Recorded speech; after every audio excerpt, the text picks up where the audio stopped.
Au nom du Père et du Fils et du Saint-Esprit, un seul Dieu. Amen. Donc on vient de prouver que numéro 1, Jésus-Christ était une personne réelle qui vivait avec nous sur terre. Numéro 2, et qu'il dit qu'il était le vrai Dieu et il n'était pas un menteur. Maintenant, nous allons prouver le fait le plus essentiel dans la foi chrétienne. Est-ce que Jésus-Christ est ressuscité d'entre les morts après qu'il soit crucifié?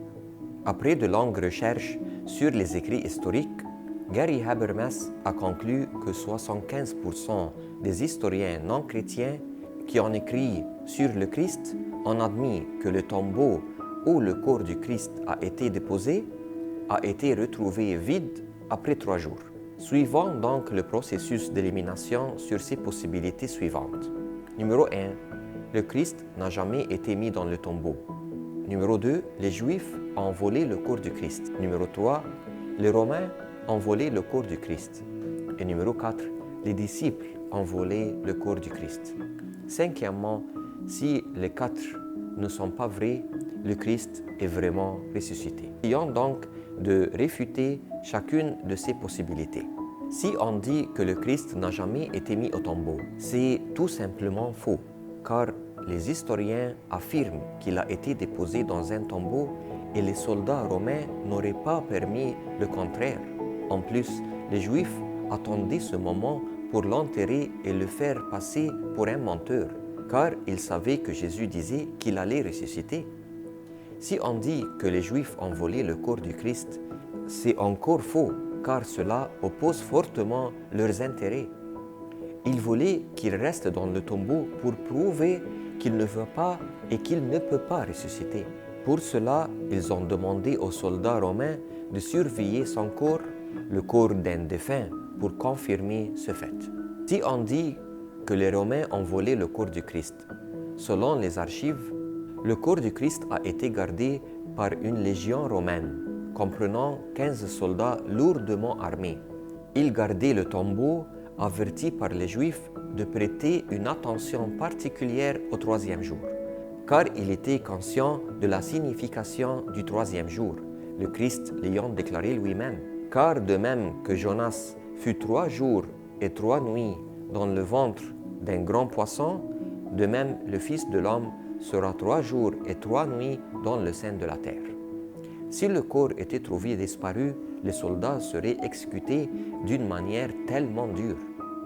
Nous ne parlons pas ici d'un crime simple, c'est un crime qui changerait l'histoire.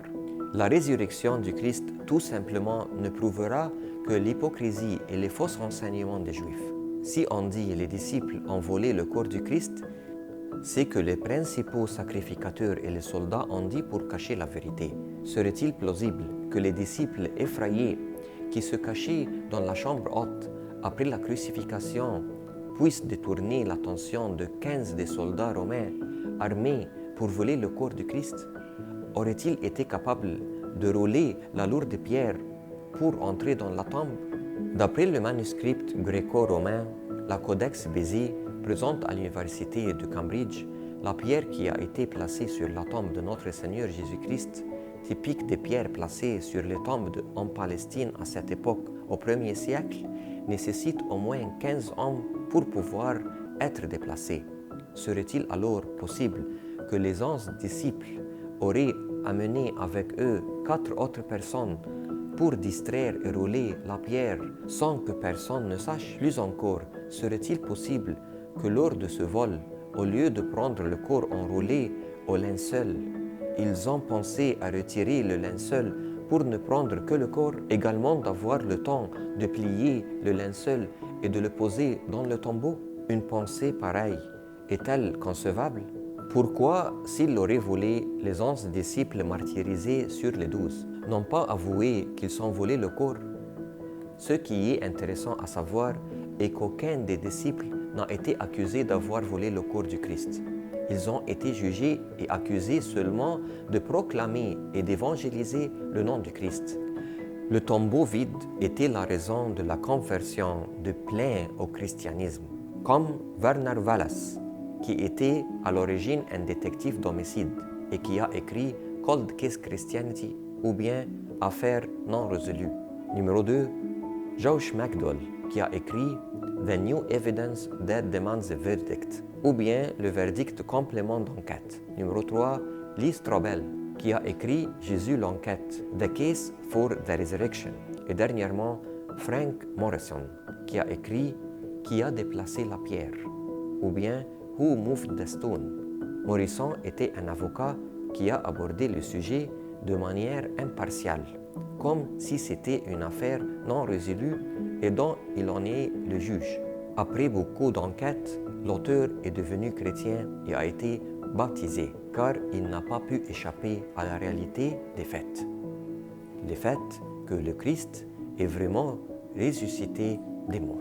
Alors que notre foi soit ferme, notre Seigneur Jésus-Christ est une personne réelle, unique, Dieu manifesté dans la chair, et qui a changé le cours de l'histoire de l'humanité. Arrêtez et sachez que je suis Dieu, je domine sur les nations, je domine sur la terre.